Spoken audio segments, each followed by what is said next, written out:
नमस्कार, स्वाती भोईर या यूट्यूब चॅनलवर तुमच्या सगळ्यांचे खूप खूप स्वागत आहे. तर मी आज चाललेली आहे ट्रेनने, उद्यान एक्सप्रेसने गाणगापूरला. तर ट्रेनने कसं जायचं आहे गाणगापूरला आणि सोलापूरला, तर हे तुम्हाला मी या व्हिडिओमध्ये सांगणार आहे. तर चॅनलवर नवीन असाल तर नक्की चॅनलला सबस्क्राईब करा.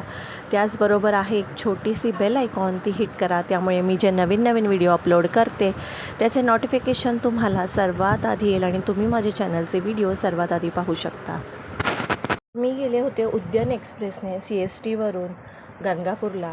तर गाणगापूर स्टेशन जे आहे 1 तासाच्या अंतरावर आहे मंदिरापासून. तर कमीत कमी 60 रुपये रिक्षा घेतो आणि आपल्याला 1 तासात मंदिरापर्यंत पोहोचवतो. तर हा छोटासा प्रवास आहे. CST कल्याणला थांबते ही जी ट्रेन आहे उद्यान एक्सप्रेस, दादरला थांबते.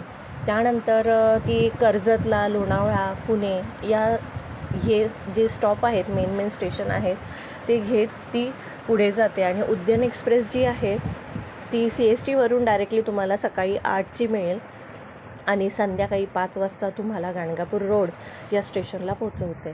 तर इथे मी संध्याकाळी 6 वाजता पोचले होते. त्याच्यानंतर ही संध्याकाळची 8ची आरती आहे ती मेन असते आणि दुपारची 12ची आरती जी आहे ती मेन असते आणि सकाळची 3ची काकड आरती असते, असं आहे.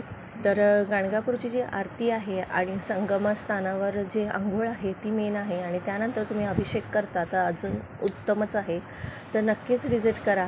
इथे ॲक्च्युली खूप छान वाटतं जर तुम्ही विजिट करता. तर इथे ज्या गोष्टी आहेत, आरती, माधुकरी मागणं किंवा भिक्षा मागणं, हे ज्या गोष्टी आहेत त्या पूर्ण करा आणि त्याच्यानंतर कलेश्वरचं दर्शन घ्या.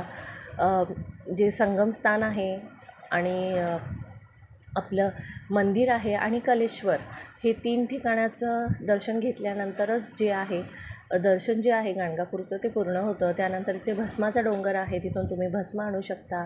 भस्म हे एवढं पॉवरफुल आहे की भस्मामध्ये 33 कोटी देवांचं स्वरूप आहे, असं या गुरुचरित्रामध्ये वर्णिलं आहे. तुम्ही गुरुचरित्र वाचत असाल तर गुरुचरित्रामध्ये लिहिलेलं आहे. तुम्ही भस्माचा वापर खूप छानरित्या करू शकता, म्हणजे कोणतीच बाधा तुम्हाला होणार नाही जर तुमच्या घरात भस्म असेल तर.